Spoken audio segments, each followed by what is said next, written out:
Marble's kitchen table, and we'll all become a big old ag family, and we'll eat a big old heaping helping of ag information, plus a chicken fried steak, some jalapeno gravy, Nanny's East rolls, and a cold cucumber salad, and a glass of iced tea to boot.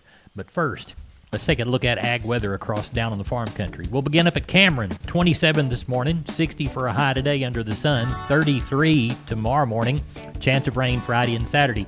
Giddings, 37 this morning, 56 today under the sun, 48 the low tomorrow morning, chance of rain Friday and Saturday.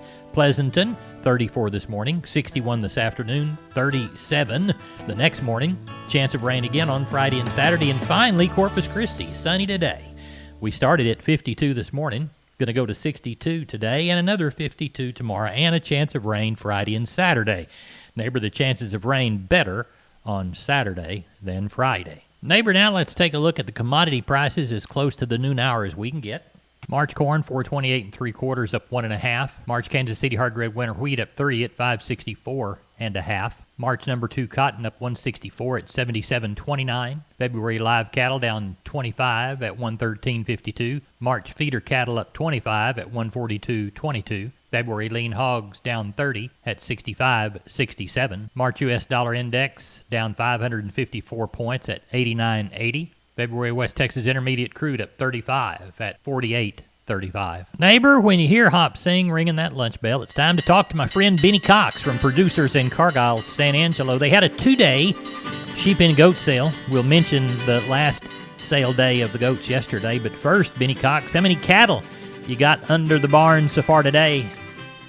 1,000 head, kind of a cleanup deal. Right. The last number of weeks we've had over 2,000. Of course, we had a special calf sale slated for last week, and we have lots of calves. So anyway, this is just one of those and one of these kind of deal, and right. We're gonna work on it and make it as good as we can make it. That's We right. really had a big sheep deal, almost 9,000 this week. So. Well, did the prices change any that second day of selling? Now, we got along pretty good yesterday. We had somewhere around 2,500 that we sold, and the buyers, the normal guys were here. We didn't have any of those additional groups that just kind of show up every once in a while, so it might have been a little softer in spots, but the really good lambs and kid goats so much like they did the day before. Good. You had mentioned on the cattle sale that it'd be kind of a cleanup day, and I know from my experience of being in the auctions all these years that cleanup days can be kind of uneven on sales. It's kind of hard to keep the momentum.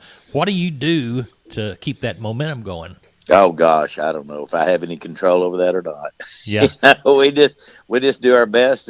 Our job is to present those things as best we can. A lot of people think that we change the world, and we really don't. Those buyers, the guys that are sitting on the other side, are the ones that are the final judge, and we just, like I say, we present them as best we can, and what happens, I guess is the best way to put it. Well, tell everybody how to get a hold of somebody there at the yard today if they need to be at the sale or get something bought. Sure. They can call me on my mobile, which is 325-234-4277. The office is the same area code, 653-3371, or they can look at the web. And I would like to tell everybody this. Today is the last sale that we'll have in 2020. All right. The first sale of 2021 will be Tuesday, January the 5th. And Benny and I will be on the phone early that morning seeing how many sheep and goats we've counted. Benny, thank you so much. Merry Christmas to y'all. You too. And I'll talk to you tomorrow morning. Bye-bye. Or this evening. Adios. Good deal. We're on the line with Sam from D&D. Sam, I've never seen as much Stay Tough fence in my whole life. That's right, Larry. Right now we have the largest supply of American T-post and the largest supply of Stay Tough fencing in Texas. Tell us how to take advantage of all that product. All you got to do, Larry, is call me at 830-379-7340, and that's for one of our friendly staff members. Neighbor, I am going to turn my cowboys loose because they've already had their lunch. They're going to head up to San Saba and help Ken Jordan move cattle around and get them through the ring and onto the truck to where they need to go today. Ken Jordan Cattle Auction. How's that San Saba sale look? You bet, Larry. About this time, we've got about 1,600 head on the yards. Kind of expecting that 1,900. I got about 200 Packer cows. I got about 450 real good young cows, a lot of second calf cows. I got some good Angus, Brangus, some Tiger Stripes, a little female deal that we're doing along with our regular sale. And then we also got 75 bulls off the Leachman stabilizer bulls, a lot of really good black and red, and a few red bulls too. Outstanding set. They'll put a lot of pounds on those calves. We'll crank up at 10 o'clock on those bulls. Takes about an hour on those, and then we'll roll in those females, and that'll take us probably maybe 45 minutes or so on those, and then we'll be right into our regular sale. And Larry, on the bulls and females, we'll have it live on the internet, and then the rest sell a lot of good cattle that are weaned on the calf and yearling side, Larry. Good. Tell everybody how to get a hold of you for the sale in San Saba. You bet. Call us, area code 325-372-5159. For their information, the running order, we already got it up there and everything. You can go to our website at jordancattle.com or call us, and we'll fax or email you one. We appreciate you, Ken. We'll talk with you after the sale. You bet, Larry. Thank you. Neighbor, now it's time for a feature from one of our Down on the Farm radio network providers. Texas feed yards continue to lose money. I'm Kerry Martin with Focus on Agriculture on the Texas Farm Bureau radio network. Texas High Plains feed yard operators have reason to hope the region's dry spell won't continue much longer. James Hunt reports from Amarillo. At current fed cattle prices, Brady Miller of Texas Cattle Feeders Association says area feed yards are losing about $50 to $100 a head on a cash-to-cash basis. One pressure feed yards are facing is what they're having to pay for feed. Miller says the cost of getting cattle up to market weights is running above 90 cents a pound right now, about 20 cents or so higher than was true earlier this year prior to the big jump in corn prices we've seen. It's a situation that could get even tougher on down the road, Miller says, if the region's weather outlook holds up. If you listen to our climatologists that we talk to, they will tell you that La Nina is going to persist for a couple of years here. So we're very easily could find ourselves in a drought situation, potentially could be somewhat like what we found ourselves in 2010, 11, and 12. Miller referring there to years in the not-too-distant past when our region suffered through a historic dry spell that caused a tightening of grain supplies. In Amarillo, James Hunt for the Texas Farm Bureau Radio Network. Mexico is phasing out glyphosate. Mexico's Agriculture Department has proposed rules for phasing out the use of glyphosate by early 2024. The rules are praised by environmentalists and organic producers, but have drawn criticism from many farmers. Mexico's president has long objected to the use of glyphosate, and in late 2019, Mexico blocked a 1,000-ton shipment of it from entering the country. Bayer, which bought out glyphosate's maker Monsanto in 2019, has faced several lawsuits over Roundup here in the United States. I'm Kerry Martin on the Texas Farm Bureau Radio Network. Neighbor, when you hear Eddie Arnold calling the cattle back down the lane to the house for a drink of water, a bale of hay, and a bag of cubes, it's time to talk to Carl Herman from Caldwell Livestock Commission Company. They had a sale yesterday, the last one of the year. Carl, talk to us about the cattle price and quality and how many you counted. You know, we had a good end of the year sale. Had 1,150 head on a higher calf market, steady cow market, for 155 consigners and 51 buyers. We had over 165 cows and bulls, slaughter cows 30 to 55, slaughter bulls 60 to 78, stocker cows 500 to 1175, and pairs 675 to 1275. On the calves, steer-wise, 2 to 3 weights brought 160 to 190, 3 to 4 weights 155 to 197, 4 to 5 weights 150 to 175, 5 to 6 weight steers 135 to 165, 6 to 7 weights 116 to 131, 7 to 8 weights 102 to 120. On the heifers, 2 to 3 weights 140 to 160, 3 to 4 weight heifers brought 136 to 187, 4 to 5 weights 130 to 170, 5 to 6 weight heifers 120 to 137, 6 to 7 weights 108 to 130, and the 7 to 8 weight heifers $1 to $1.31. Overall, had a good set of cows and calves. Buyers were active. Looks like next year, according to the futures board, things are looking up pretty good. So I look forward to a prosperous 2021. Good. I know you want to thank your customers for their business and tell them happy holidays, and then tell them how to get a hold of you. You bet. Everybody out there listening, we appreciate your business from the Herman family. Have a safe and merry holidays, Christmas and New Year's, and we'll see you back January the 6th. You can call me at 979-820-5349 or call the barn at 567-4119. If you're in the Giddings and surrounding area, call Max Ebner, 540-8676. Carl, thank you a bunch. We'll talk to you maybe during the holiday. Sure. Thank you, Larry. Appreciate it. Bye-bye. Bye-bye. McCoys.com. Make McCoys your choice for livestock pens and rodeo equipment like the 40-foot utility round pen or a manual rope and chute. Shop online and find the store near you at McCoys.com. Neighbor, there are still opportunities to get cattle bought today. Head on down to Karnes County Livestock down Kennedy Way. Chris Carter and family are putting on that sale today. I'd imagine they've already started, but you can still get cattle bought. I talked to him last night. Chris, we always begin by thanking the folks that do business with us, don't we?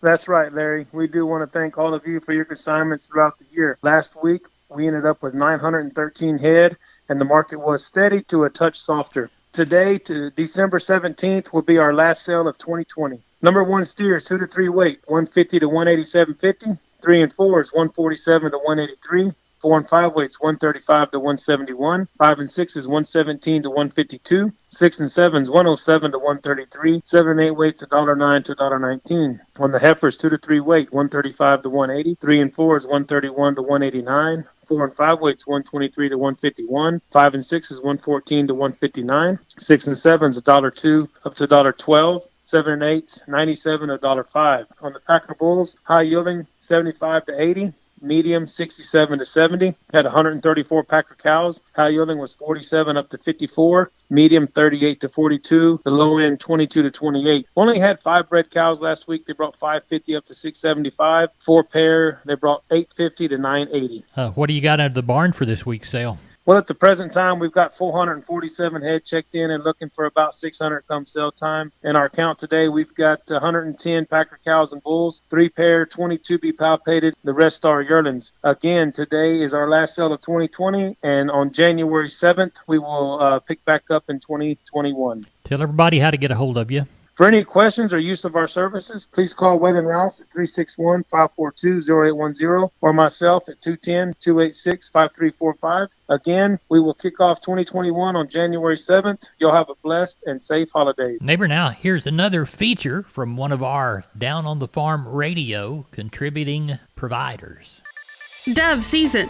I am Jessica Domel with the Texas Wildlife Radio Show on the Texas Farm Bureau Radio Network. Dove hunters, get ready. The second segment of dove season opens across Texas on Friday. Owen Fitzsimmons, webless migratory game bird program leader for the Texas Parks and Wildlife Department, says the first segment of dove season went well for the most part. We got a lot of good reports early in September, and I think it was a better season than we've had the prior couple seasons before that through September. And then as we moved into October, I know we had some early, really cold weather up north, and the panhandle of North Texas had a big cold front come in with some snow. And I think a lot of the birds that they typically get in October might have just shot right on past into Central and South Texas. So I know they had kind of a disappointing October in some areas up north. But overall, the first segment was really good from most of the reports that I heard. While the first segment of dove season went well for most areas, the second segment will likely require more effort by hunters. You know, the second segment's always a little harder to predict. It's primarily based on, how many birds we've had move in for the winter, how many birds are still left up north. At this point, most of the birds should be here that are going to be coming up from the states north of us. But, it's kind of a different ball game when you're hunting the late season. Most of the birds are older. Many of them have probably been shot at. Food and water is a little more scarce, so you got to shift your tactics. It's not so much the big grain fields and the big ag fields. You got to start looking at some of the native pastures and be ready to move on the birds when you find them, because scouting is kind of key in the late season. These birds move around in big groups, and they're here one day and gone the next. That was Owen Fitzsimmons with the Texas Parks and Wildlife Department. We'll have more with him here tomorrow on the Texas Wildlife Radio Show. In the meantime, be sure to check out this year's dove season regulations on the Outdoor Annual online. That's outdoorannual.com, or use the Outdoor Annual app. Where has the Pioneer Audio Tour taken me today? Well, the question isn't where, it's when. It's harvest time. Every seed company is reporting its yields. And lo and behold, every seed company seems to be a winner. Who to believe? Here's one reason reason you should take Pioneer yield results seriously. I'm riding through what's called a product knowledge plot near Lincoln, Nebraska. This is where the Pioneer team measures how crops compare against the most competitive products in the area. You hear that grain tumbling into a weigh wagon? This is happening all over the country. Row by row, field by field, county by county. The results are accurate and transparent, and they're reported whatever the outcomes are. A product knowledge plot in Nebraska. Another thing that makes Pioneer, Pioneer. You'll hear more from me later. For now, let your local Pioneer sales representative hear from you. For the Texas Farm Bureau Radio Network, I'm Jessica Domel. Neighbor, here's a market comment courtesy of John Tuggle, Tuggle & Company, Corpus. Call 800-288-4453. A quiet, choppy session yielded a higher corn market and a lower bean and wheat market yesterday. Corn futures closed two higher on talk of South American corn exports being 10 million tons less than expected. U.S. corn will be the primary beneficiary if that comes to pass. The trade still expects estimates of Chinese imports of corn to move higher, at least 200 million bushels more than USDA currently is projecting. Bottom line, corn futures seem to have more upside this winter. Expect Mexico to continue to be a steady buyer of U.S. corn into the spring as well. The Corpus Christi Public Elevator and Archer Daniels Midland announced today, due to vessel logistics, that they will be closing late today. I'm doing this report on Wednesday evening for truck Milo unloading until further notice. That happened about a week ago, and they were back up Monday or Tuesday of the next week. That report brought to you by John Tuggle, 1-800-2-TUGGLE, 1-800-288-4453. Neighbor, now let's check those grain prices courtesy of John Tuggle. Sorghum through Corpus in December, $12.09. We'll call Progresso $11. Yellow corn through Corpus in December, $4.67 and a quarter. We'll call Progresso $9.10 by the hundredweight. Hard red winter wheat through Corpus in December, $6.31 and a half. We'll call Houston $6.56 and a half. We'll call Houston beans in December, $11.93 and three quarters. Drop down to Placido. We'll call them $11.23 and three quarters. Neighbor, we moved 7,273 bale of East Texas cotton. It brought 70.97 on average. We moved 30,466 bale of West Texas cotton. It brought 74.15. That brings the total to 37,739, and collectively it brought 72.15 by the hundredweight. Neighbor, that's it for my program. I call it Down on the Farm. They call me Larry Marble, and I call you my neighbor. Neighbor, we'll feed you breakfast tomorrow morning on all 14 Down on the Farm affiliate stations about 5:45.